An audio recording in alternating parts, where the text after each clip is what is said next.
Para el día de mañana, en el Centro Cultural Enrique Santo Discépolo, se va a continuar con el curso de los malditos, los argentinos silenciados. Va a ser el 10º encuentro y se va a tratar sobre Germán Abdala y su resistencia popular al neoliberalismo. Y el expositor va a ser Juan Carballo, un histórico militante de ATE y de la corriente Discépolo.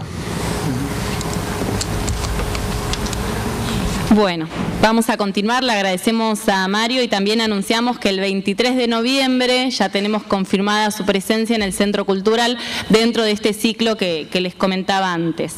Bueno, para ya ir adentrándonos más en la presentación del libro, Mario hizo la presentación de Felipe Varela, contarles que este libro, Las proclamas de Felipe Varela, el mitrismo y la Unión Americana, es un compilado de justamente estos documentos y estas proclamas que Felipe Varela realizó en el siglo XIX. Además incorporamos cantares populares, que es realmente donde ha quedado conservado el espíritu y la historia de este caudillo, ¿no? Y de tantos otros que la historiografía liberal ha ocultado. Este libro también está acompañado de algunos artículos y sus autores son Norberto Galazo, Maximiliano Molosnik, Juan Carlos Jara y Mares Pasande. Bueno, vamos a dar entonces ahora la palabra a León Pomer. León Pomer es doctor en Historia y Sociedad, tiene más de 18 libros publicados en Brasil y en Argentina, decenas de ponencias en congresos nacionales e internacionales y centenares de artículos sobre historia y literatura, docencia en la Argentina, UBA y Universidad del Salvador y Brasil, Universidades de Campiñas, del Estado de San Pablo y Pontificia de San Pablo. Desde hace 3 años, incluido en el programa Café Cultura Nación de la Secretaría Nacional de Cultura.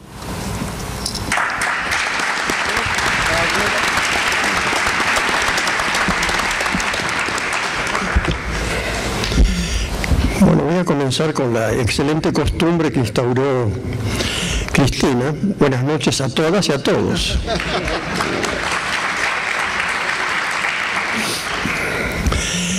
Vamos a hablar de este personaje que se llama Felipe Varela, cuyo nombre hemos elegido para denominar nuestro centro de estudios de historia, de política, de sociedad, etc.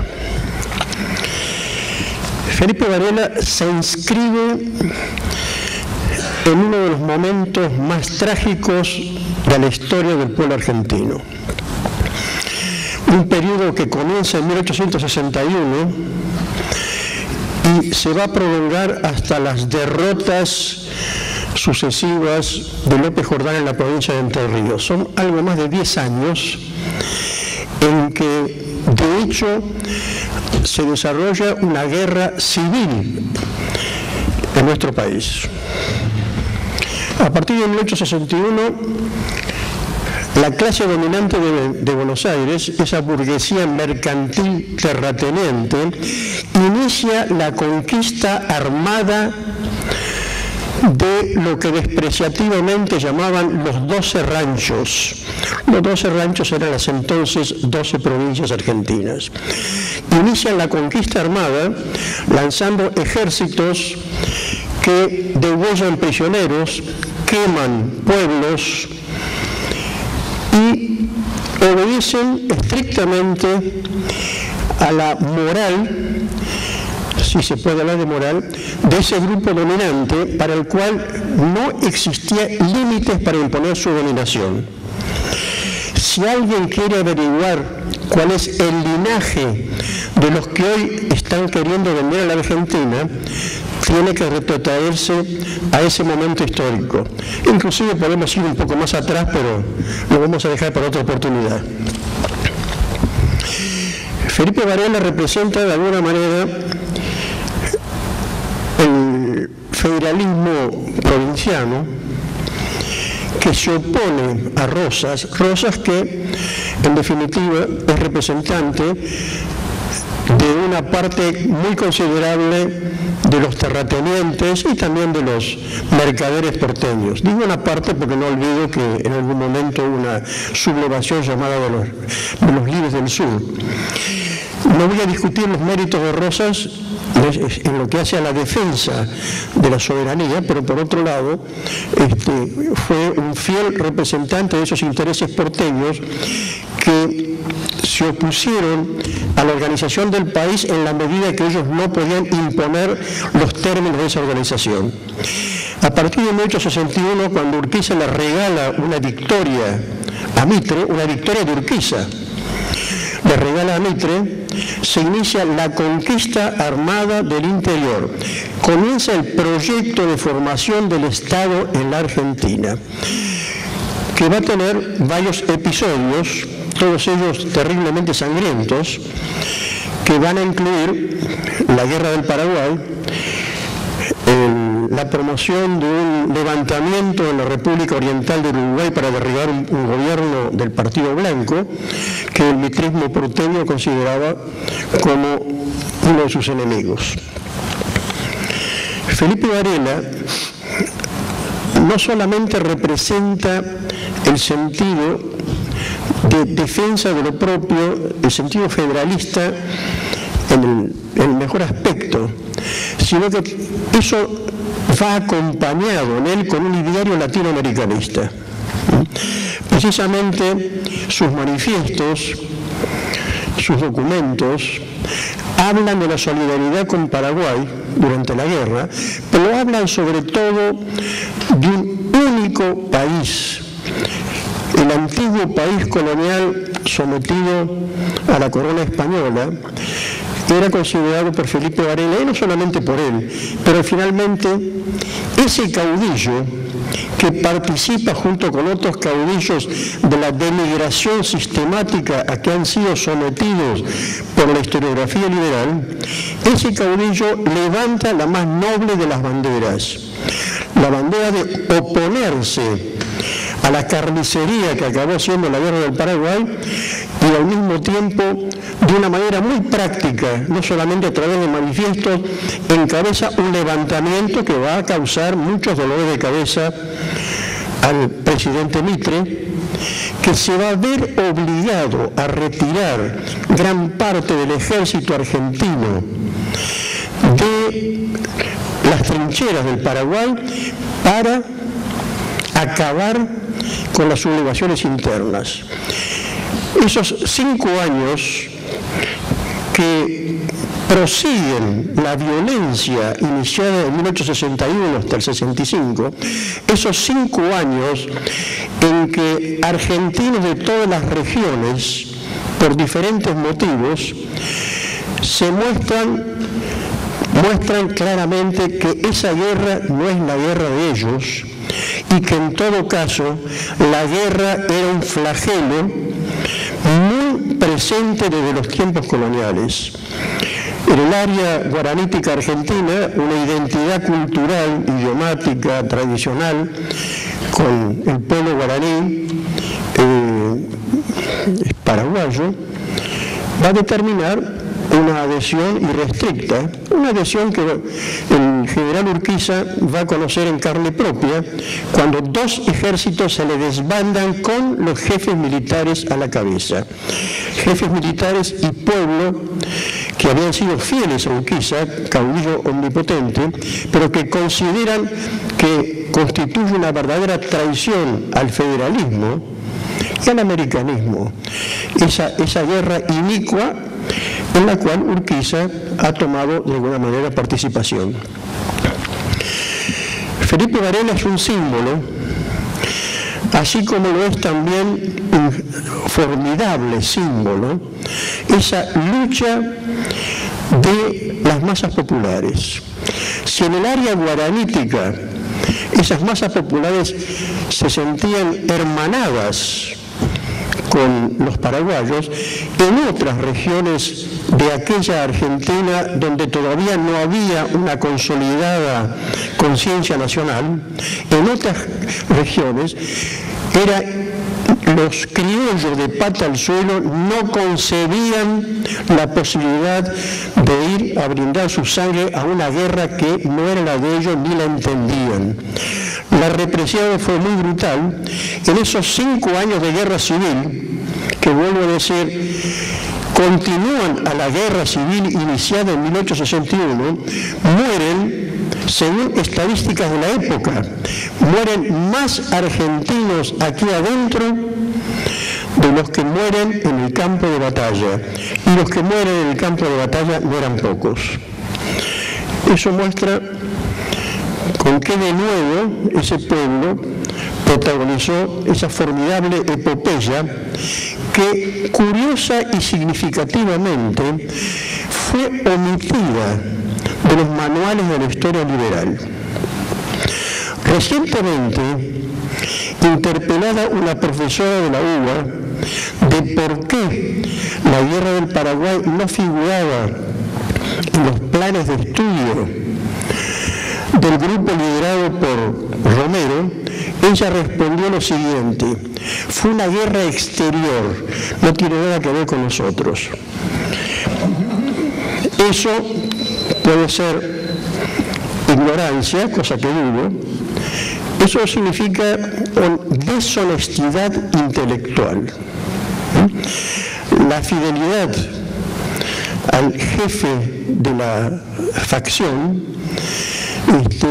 llevó a esa persona, inclusive probablemente, a contrariar sus propias e íntimas convicciones.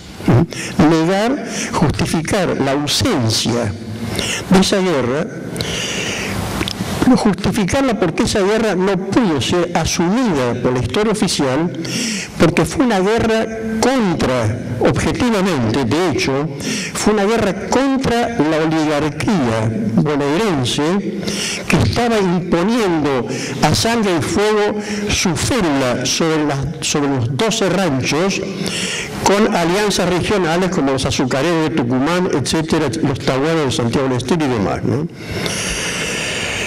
La historia argentina, contada en su verdad, es una historia tremendamente aleccionadora, pero además nos muestra que existen ciertas líneas, ciertas continuidades, que comienzan el 26 de mayo de 1810. No voy a detenerme en explicaciones por qué al día siguiente del 25 comienza a gestarse lo que se va a producir unos pocos meses después, la caída de Mariano Moreno. Y debo recordar también, hablando de líneas de continuidad, que el primer golpe de Estado que se dio en este país, en aquel momento todavía no era una república argentina, aconteció el 5 o 6 de abril de 1811, cuando habían pasado apenas 11 meses del 25 de mayo, que fue cuando Cornelio Saavedra puso tropas en la calle para expulsar de una junta que ya no era la primera junta, era una junta agrandada con los elementos conservadores que habían venido del interior, para expulsar los restos del morenismo, o algunos que, sin ser estrictamente morenistas, no merecían la confianza de Cornelio Saavedra. Aparte de la expulsión, hubo lo que podríamos llamar un exilio violento. Existió la tentativa de exilar a algunos de los expulsados en las Islas Malvinas, en aquella época todavía argentinas, ejerciendo de alguna manera la soberanía. Otros fueron enviados a la ciudad, hoy ciudad, entonces un pequeño poblado de Patagones, que era el fin del mundo, porque el viaje en carreta suponía que había que sobrevivir en ese vehículo durante muchos meses.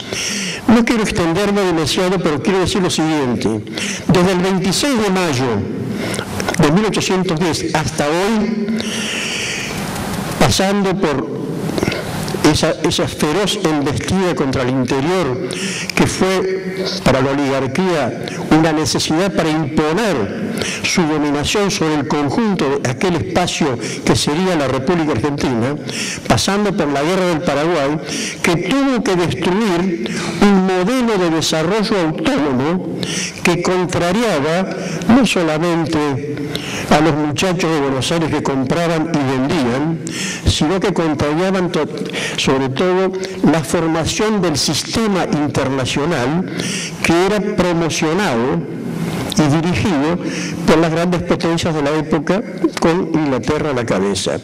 Un sistema que tendía a crear relaciones asimétricas en lo que después se llamó el centro y la periferia.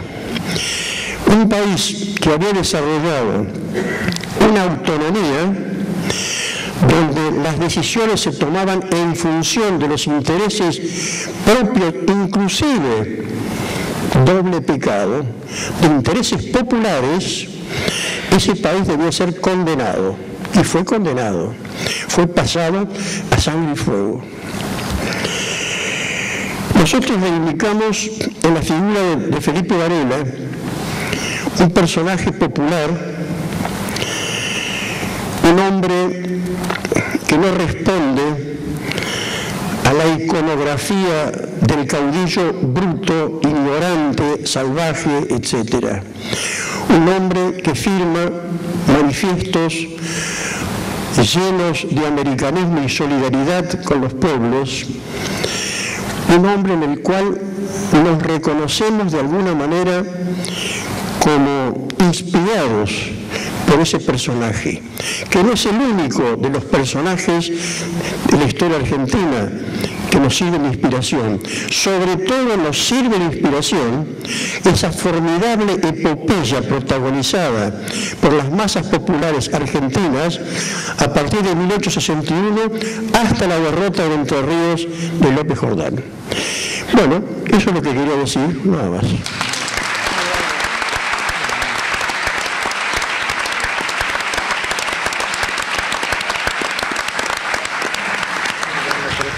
Bueno, en primer lugar agradecer a todos los expositores que han sido más que puntuales. Realmente agradecérselos y continuar con la presentación de este libro, que para nosotros realmente es un libro muy esperado porque es el primer libro del Centro de Estudios que, como les decía al principio, en coedición con Coligüe pudimos finalmente llevar adelante. No es fácil, un centro de estudios que recién están haciendo, con pocos recursos, con mucha militancia, pero no con muchos recursos. Así que bueno, agradecerle también a Aurelio Narvaja la posibilidad de que hoy tengamos este libro acá, ¿no? Realmente.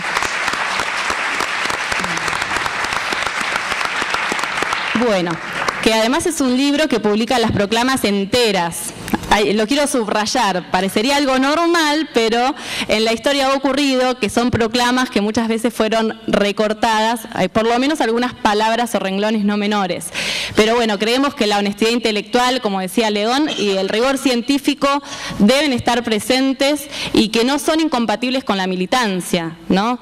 Creo que cada uno de los investigadores que está aquí hoy lo comprueban, lo demuestran por su compromiso.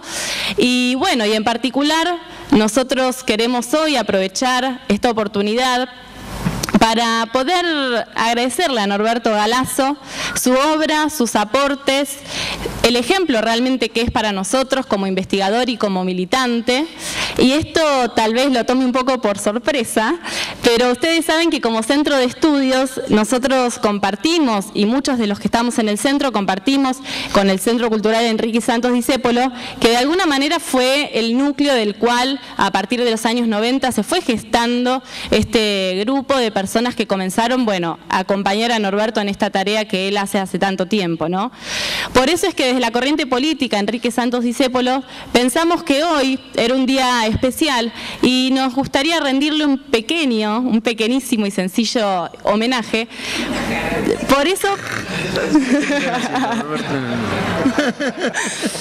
Esto me va a costar caro luego, yo lo sé, Norberto, con todo nuestro cariño. No, realmente, bueno, creo que es un sentimiento compartido por muchos y en algún punto nosotros pensábamos, ¿no?, que en este último tiempo Norberto había recibido tantos reconocimientos y realmente tan merecidos, y nosotros pensamos, bueno, nosotros trabajamos cotidianamente con él, aprendemos muchísimo cada día y no queríamos dejarlo pasar. Por eso, en vez de presentarlos leyendo sus datos y su currículum, preparamos un pequeño video de unos minutos solamente para, bueno, para poder homenajearlo justamente.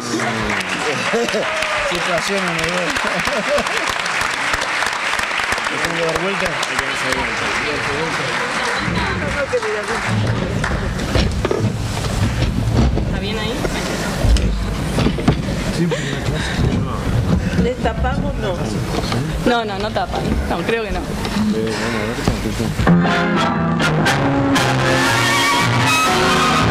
Si no recreamos la historia desde la perspectiva de la masa popular, que es lo que nos interesa, en el pasado y en el futuro.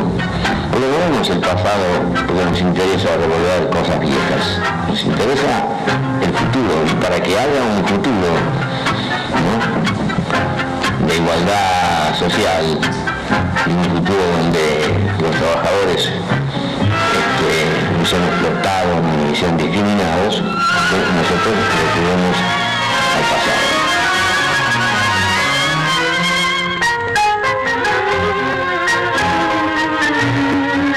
Yo fui a Ciencias Económicas en la época en que había la carrera de contador, no había toda la carrera de economista, no se había creado. Entonces estudié contador y como terminé la carrera de contador, ya hicieron la carrera de economista, tenía que empezar otra vez de nuevo, quiere decir que ni economista ni historiador. Yo soy un contador que me hice historiador por una necesidad militante. No entendía lo que pasaba en el país. Ahora no entiendo lo que pasa.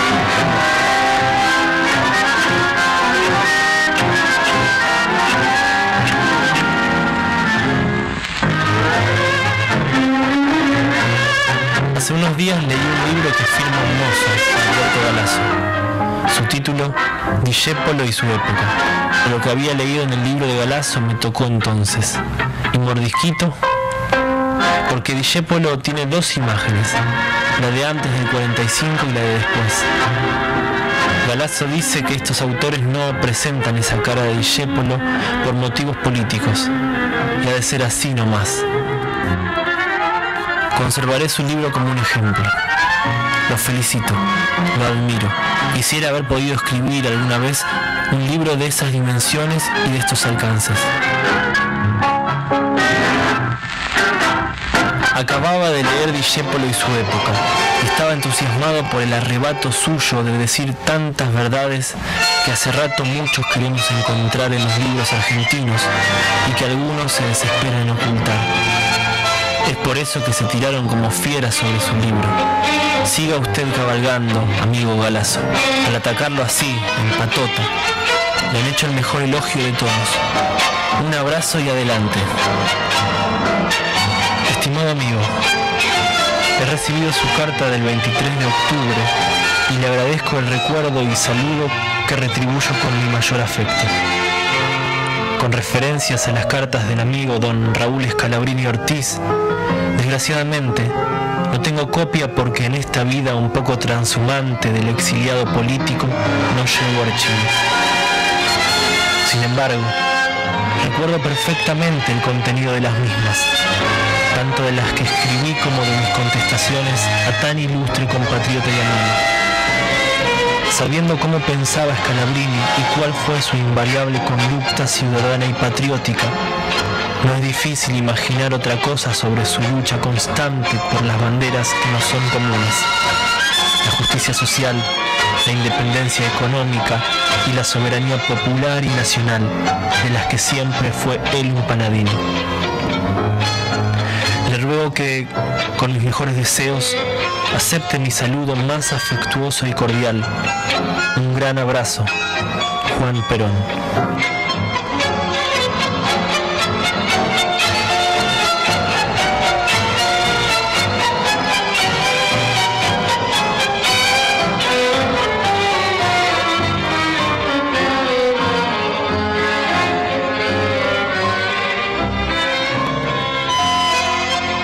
Y Fabrici me enseñó a pensar.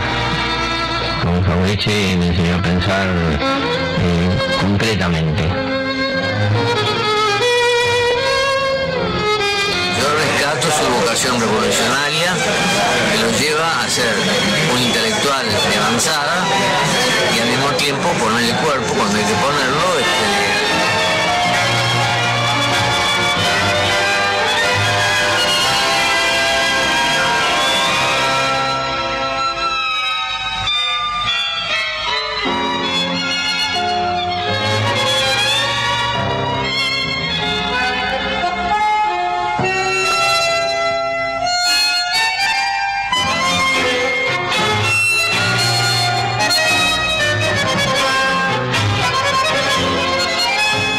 Por cierto, hablando de San Martín, Norberto Galazo, ¿dónde está Norberto por ahí? Me ha regalado este libro, Seamos Libres y lo demás no importa nada. Recomiendo este libro, venezolanas y venezolanos, pudiéramos publicarlo, si tú nos das permiso, Norberto, los derechos de autor, por supuesto, para que el pueblo venezolano conozca más a San Martín, conociendo a San Martín no solo al hombre, porque nosotros no somos tampoco pregoneros del individualismo, ¿no? Del culto a la personalidad, no. San Martín es un pueblo, pues.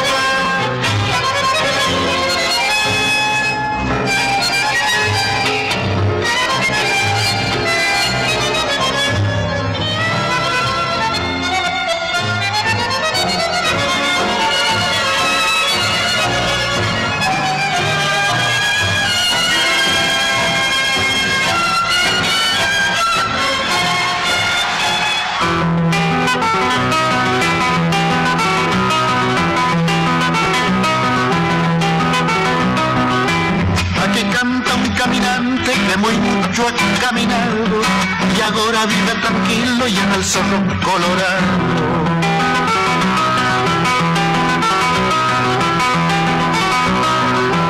Largo mis coplas al viento por donde quiera que voy. Soy árbol lleno de frutos como planita mistol.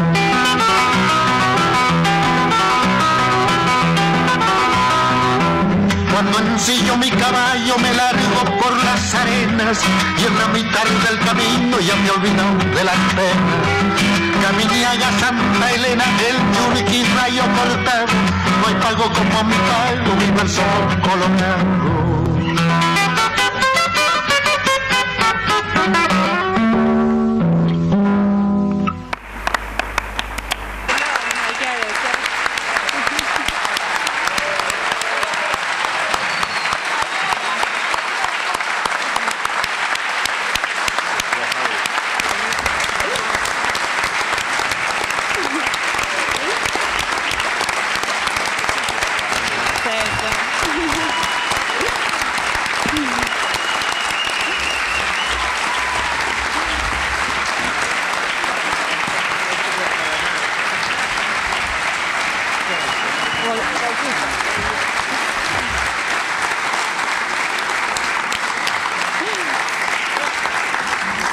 Le agradecemos a los compañeros de la cooperativa El Mate de John William Cook de Moreno que trabajaron en la edición del video. Bueno, vamos a invitar a Javier Asali para hacerle entrega de una placa y para que nos diga, bueno, unas palabras. Bueno, querido Norberto, no era solo el video, sino que además vas a tener un recuerdo que vas a tener que poner en el escritorio para ver todos los días mientras escribís. Es una placa de las compañeras y los compañeros de la corriente política Enrique Santos Discépolo, en homenaje un poco, en verdad esto expresa el reconocimiento que te tienen todos los compañeros que te tenemos, en especial teniendo en cuenta que la Discépolo está formada, como vos sabés muy bien, por un montón de chicos que se han agregado a la militancia o están haciendo sus primeros pinitos ahora, en donde esa expresión de la etapa histórica que estamos viviendo, ¿no? De reverdecimiento del pensamiento nacional y popular, pero también de la lucha por la liberación nacional en manos de tantos chicos que empiezan ahora. Así que bueno, esto es así. Corriente política Enrique Santos Discépolo, a nuestro compañero Norberto Galazo, por su lucha y compromiso por la liberación de la patria grande. Compañeros y compañeras de la corriente política Enrique Santos Discépolo, 23 de octubre de 2012, Norberto. Vamos a saludarlo, anda a saludarlo.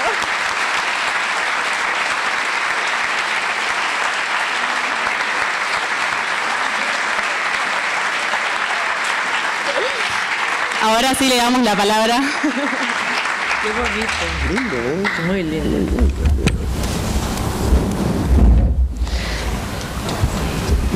Bueno,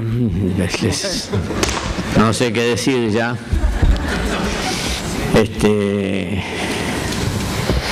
Todo esto ha sido una trampa, como ustedes se dan cuenta. Y me viene a la memoria un viejo dicho que se acuesta con chicos, amanece... Sí. Pero bueno, muchas gracias, muy emocionante para mí, demasiado reconocimiento. Voy a ser muy breve, porque tampoco me da el cuero para ser muy largo. Te voy a contar brevemente cómo surgió esto. Como uno de los, pues este libro tiene varios padres y varias madres. En realidad nosotros hicimos en este mismo teatro, en el 2005, una experiencia, porque hacíamos charlas de historia, de nuestra perspectiva latinoamericana, en el local que teníamos en Avenida Plata y Cobo. Más de uno de los que está aquí estuvo presente, donde había goteras y otras cosas. Y además había un alquiler que se subía todos los meses de manera impresionante. Y allí vino un día la compañera Mariana Luistur, que era en ese momento la esposa del secretario de Medios, que era dueño del teatro, que es dueño del teatro, a decirme que no se podía estar haciendo un esfuerzo que hacíamos todos, porque nos íbamos turnando para dar las charlas para 100 personas, que había que hacerlo para 300 o 400, y que me ofrecía el teatro. Yo le dije que era una barbaridad, porque quizá no nos dábamos cuenta ya en el 2005 que el fenómeno que yo estaba viviendo, ¿no?, de la incorporación de los jóvenes a la política, que salían de ese escepticismo del 2000, que se iban a España y a Italia, y que ahora se querían involucrar en la política. Entonces hicimos una experiencia que fue fabulosa, porque por primera vez salía gente en la calle, llegaba hasta la esquina de Córdoba. Y bueno, entonces de ahí nos reforzamos en la idea de, hicimos eso varios años, y ocurrió que, por una razón o por otra, en el 2008-2009 nos llaman del Instituto de Formación de Diplomáticos de la Cancillería, que es el ISEN. Y la persona que dirigía eso dice: mire, lo llamo porque tenemos un problema. Los diplomáticos viejos nuestros están formados en la vieja idea. Para ellos la Argentina es un apéndice de Europa o de Estados Unidos, y bueno, y ahora están pasando cosas. Entonces, ¿cómo le hacemos entender en la formación de los nuevos diplomáticos, chicos que se querían la carrera de diplomacia, que el ALCA se terminó, que hay UNASUR, y hablan de UNASUR, pero hablan sin ganas, porque les parece una cosa. Entonces, si ustedes pudieran venir a hacer un cuatrimestre. Y bueno, eso era algo insólito, tan insólito como, de menor importancia por supuesto, como lo que estaba pasando en la Argentina, ¿no? Era una expresión de lo que estaba pasando en la Argentina, que después hasta se me tornó peligroso, porque me llevaron del colegio militar para dar del Ministerio de Defensa y del colegio militar. En el Ministerio de Defensa mi posición no ha sido muy brillante, porque un general que estaba en primera fila se me durmió. Se ve que no entendía nada, o cosas que no le interesaban, o entendía demasiado y quería cerrar los ojos ante la nueva realidad. Y en el colegio militar, en cambio, tuve un general al lado que, cuando se produjo el debate con los cadetes, que eran 400, apoyaba firmemente todo lo que yo decía. Bueno, son cosas que pasan, como pasó después, gracias a la idea de Mario de lanzar el Econista al Bicentenario, donde padecimos en los colegios con una visión distinta de la historia, reivindicando a Artigas, reivindicando el plan de operaciones de Moreno, reivindicando a Dorrego, diciendo que Mitre era responsable del modelo agroexportador y otras cosas que pudimos decir. que en algunas escuelas algunos directores lo cajoneaban y no lo repartían en el cronista bicentenario porque me resultaba un poco irritante, ¿no? Y después por eso se nos ocurrió que, siguiendo con las tareas del Discépolo y expresándose en el diario Señales Populares, que es nuestra cara política, debíamos hacer una incursión directamente en el campo de la historia. Esto nos parecía que era una manera de acompañar este proceso que se estaba dando, acompañar mínimamente, por supuesto, ¿no? Pero un proceso que se estaba dando en América Latina. Porque al mismo tiempo se había dado todos esos años un gran progreso tecnológico.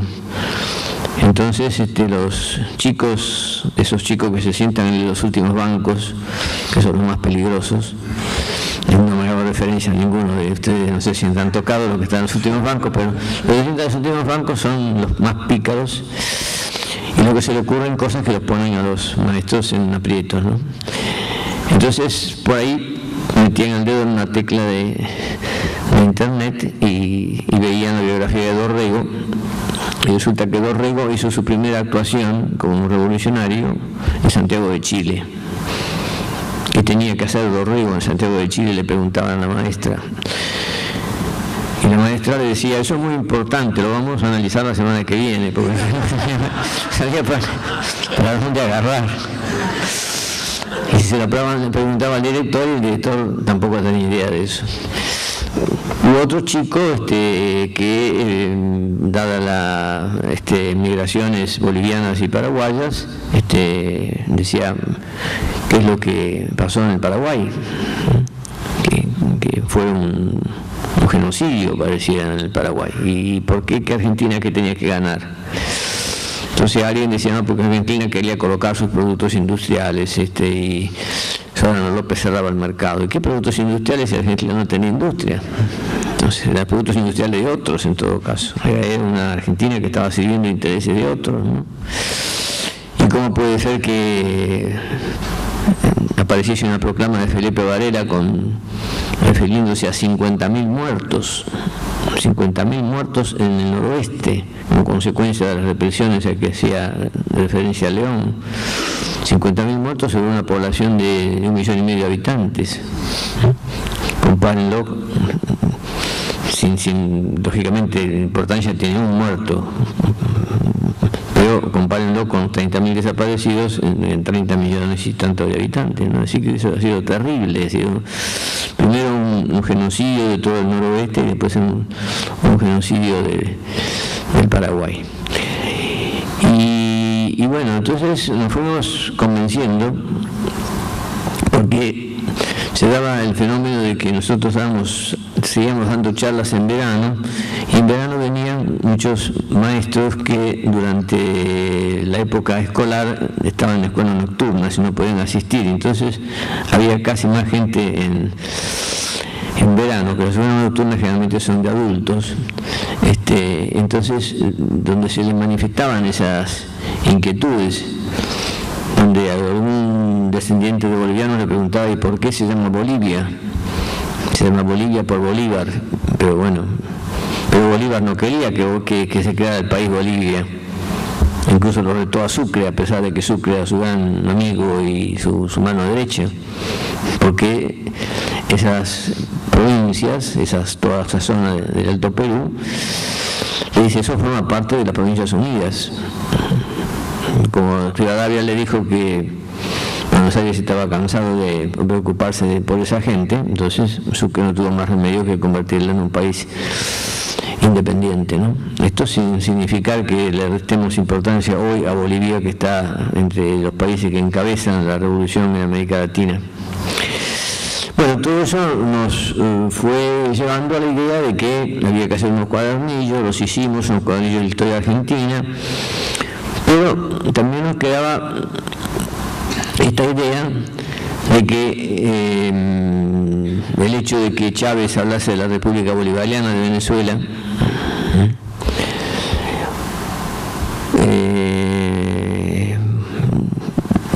Con Chávez tuve una conversación muy interesante, porque cuando Fidel y Chávez vinieron en la época, creo que de Alfonsín, yo fui a llevarle, como todo autor que se cree que cada libro de uno es muy importante, fui a llevarle el libro de San Martín. Entonces, en el caso de Fidel, me dio la mano, pero nada más, el libro se lo entregué a un guardaespaldas como de 2 metros, que me iba a ver si adentro había alguna bomba, algunas cosas, y después se dijo, bueno, esto se lo voy a dar al comandante. Y con Chávez fue distinto. A Chávez se vio así San Martín, me dijo, nosotros decimos en Venezuela que a este hombre le gustaban mucho los ingleses. Claro, yo no iba a poner a nadie para discutir con Chávez, no iba a discutir a Chávez. Yo le hubiera dicho a Bolívar le gustaban más, porque en realidad San Martín y Bolívar necesitaban armas, tenían que comprar a los que fabricaban armas, ¿no? E incluso Bolívar tuvo un batallón inglés en su ejército, ¿no? Lo único que le dije, mire, usted véalo y qué sé yo, si alguna vez nos encontramos de nuevo. Por eso después cuando vino en Canal 7 sacó el libro muy contento, porque se revelaba ahí cosas que algunos venezolanos no sabían, de que San Martín tenía retratos de Bolívar en su propio dormitorio, y uno de ellos frente a su cama, es decir, que se despertaba y lo miraba a Bolívar, se iba a acostar y lo miraba a Bolívar, se cambiaba de ropa delante de Bolívar. Y si San Martín no era un masoquista, porque la única explicación sería que se masoqueaba todos los días con el tipo que le había robado la gloria de terminar la conquista, ¿no? Entonces eso le gustó al comandante Chávez. Y allí fue naciendo la idea del Centro de Estudios Históricos Felipe Varela. Pero lógicamente las ideas son una cosa y los recursos materiales son otros.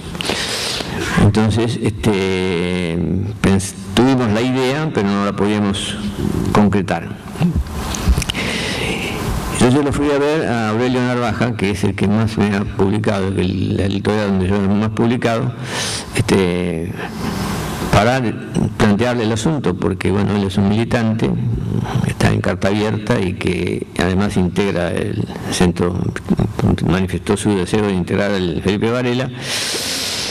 Entonces me dice, bueno, pero vamos a hacerlo entonces, preparen las proclamas, porque las proclamas en algunos libros están fragmentadas, y fragmentadas en aspectos que son interesantes, porque en realidad esta cuestión de la crítica que hace Varela al centralismo porteño, que dice que Buenos Aires le roba anualmente 10 millones de pesos fuertes de aquella época, la hace contra Rivadavia, contra Mitre, pero también contra Rosas.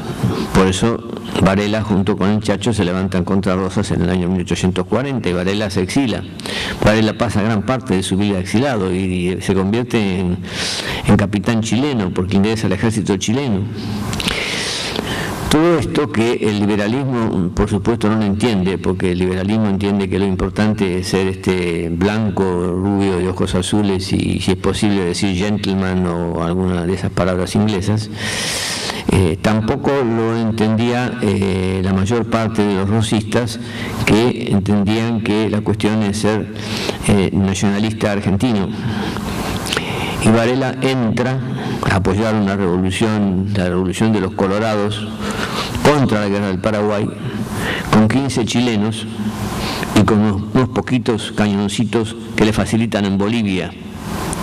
Porque como se dijo acá, que lo dijo alguien, las fronteras no estaban delimitadas claramente, eran fronteras ficticias.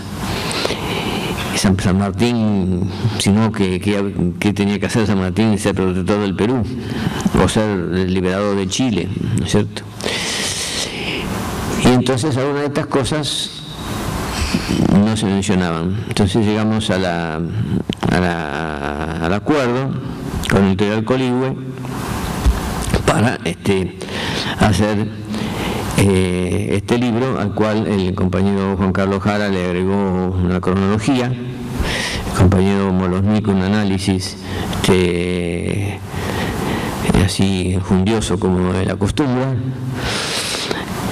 diciendo algunas interjecciones así fuertes contra el mitrismo, La compañera Mara Espasandi hizo una referencia a la Unión Americana y yo puse una pequeña polémica por esta maldita costumbre que me generó Jauretche, de que siempre hay que andar. Jauretche polemizaba de palabra, pero tenía el cuchillito bajo el saco, como dice Borges, ¿no? Bajo el saco el bultito del cuchillo. Yo no ando con eso, pero lo cual es bastante peligroso.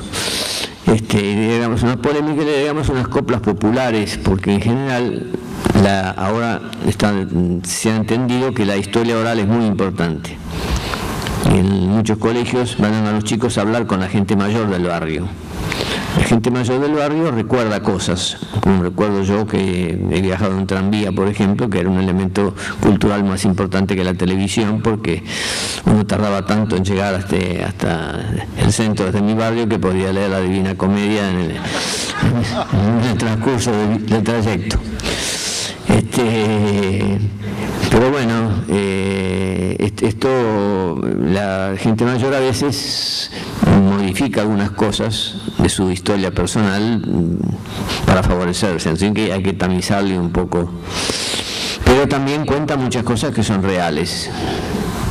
De las memorias, nosotros sabemos, por ejemplo, que en las negociaciones que se hicieron entre Paraguay y Argentina para ver si se llegaba a un acuerdo en medio de la guerra de la Triple Alianza, o los finales de la guerra de la Triple Alianza, cuando el gobierno de Mitre manda al doctor Quintana, el doctor Quintana se presenta en plena guerra y con millones de muertos, se presenta a negociar a la mañana con un traje, a la tarde con un smoking y a la noche con una galera de felpa distintas, porque se ha llevado a Paraguay varios guardarropas, porque era un hombre exquisito de la oligarquía y era abogado del Banco de Londres, además, que cierta relación tiene una cosa con otra.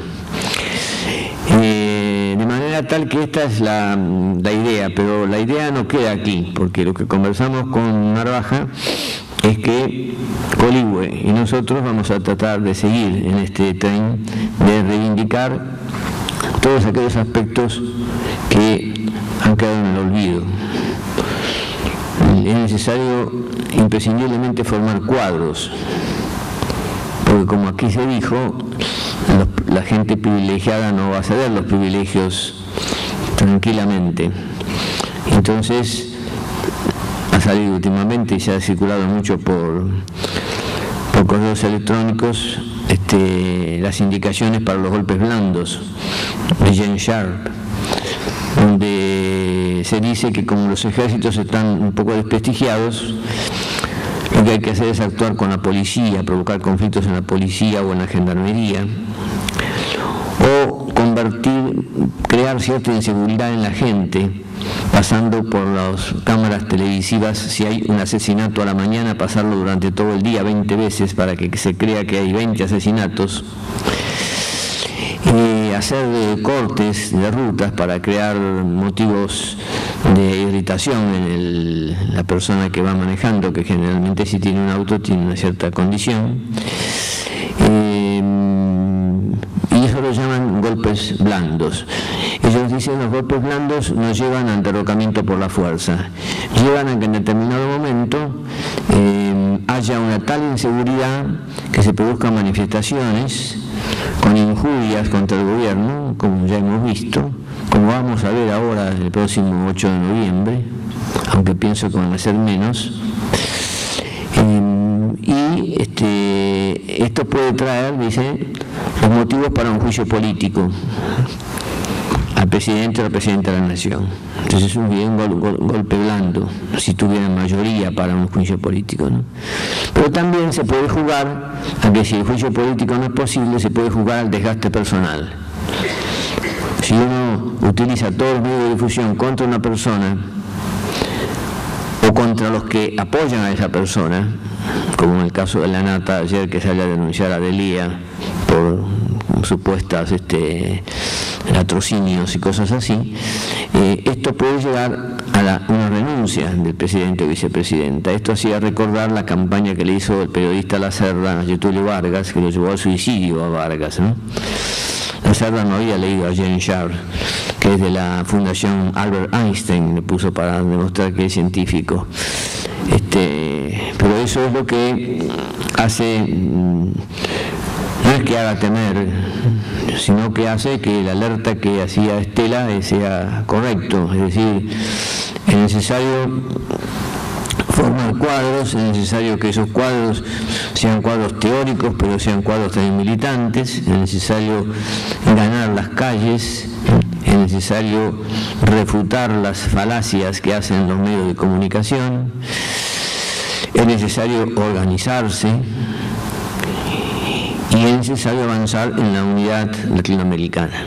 Por esto que nos enseñó José Martí en su momento, unámonos para que el vecino del norte nos respete. Va a ser la única forma que nos respete, decía Martí en aquel tiempo, él que había vivido un tiempo en Estados Unidos.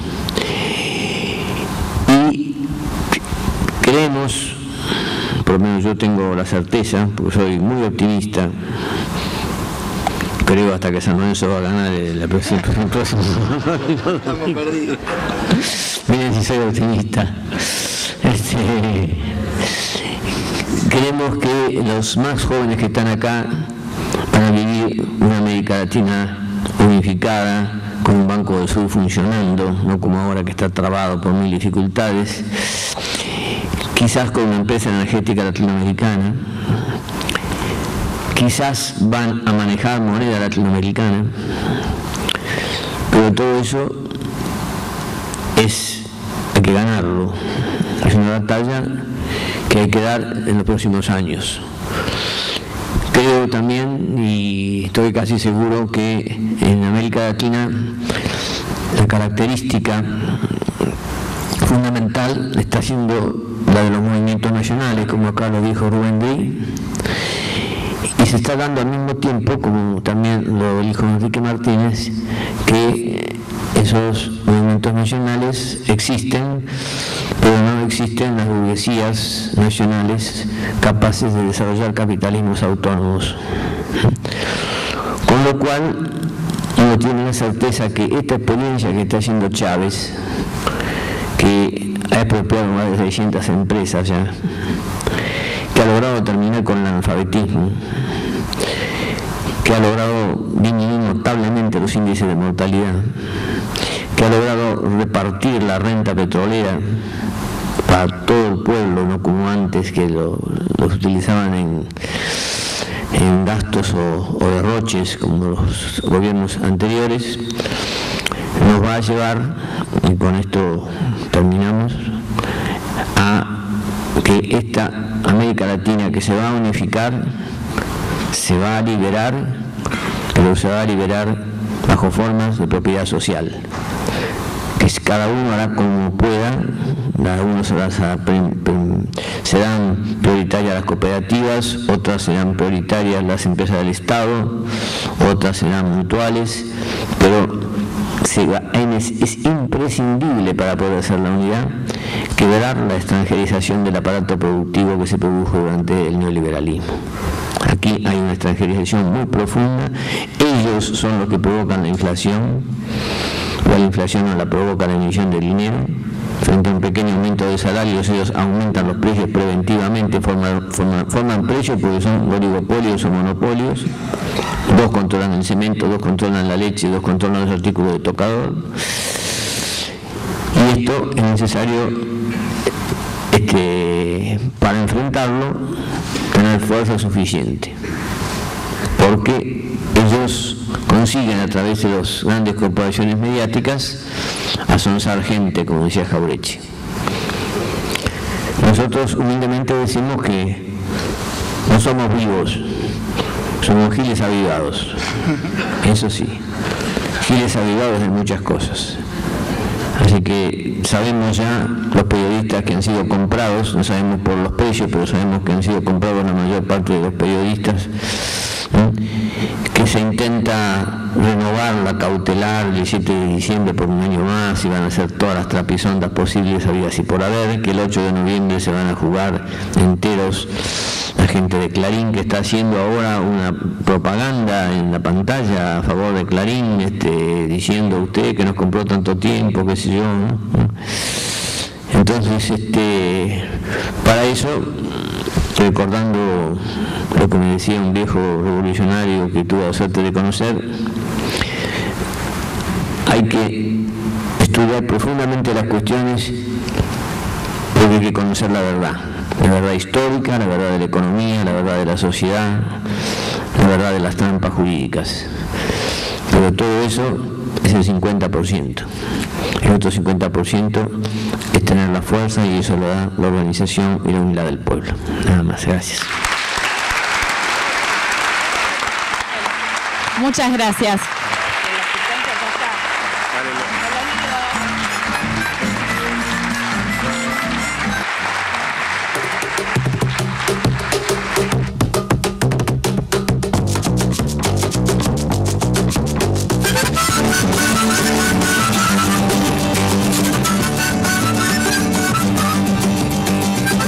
Momento de dividir a las fuerzas del campo nacional. Es momento de unirla, como la frase que eligieron para el afiche. Es momento de unir a los grupos. Es momento de repensar, de releer, de resignificar a John William Cook. Pero no solo es momento, es urgente y es ahora. Porque estamos decididos a que no vamos a retroceder, pero que es necesario que nos convenzamos de que vamos a luchar hasta vencer para construir ese proyecto que tantas generaciones vienen peleando y que hoy pareciera que después de 200 años esa oportunidad histórica puede concretar la ansiada independencia. Gracias.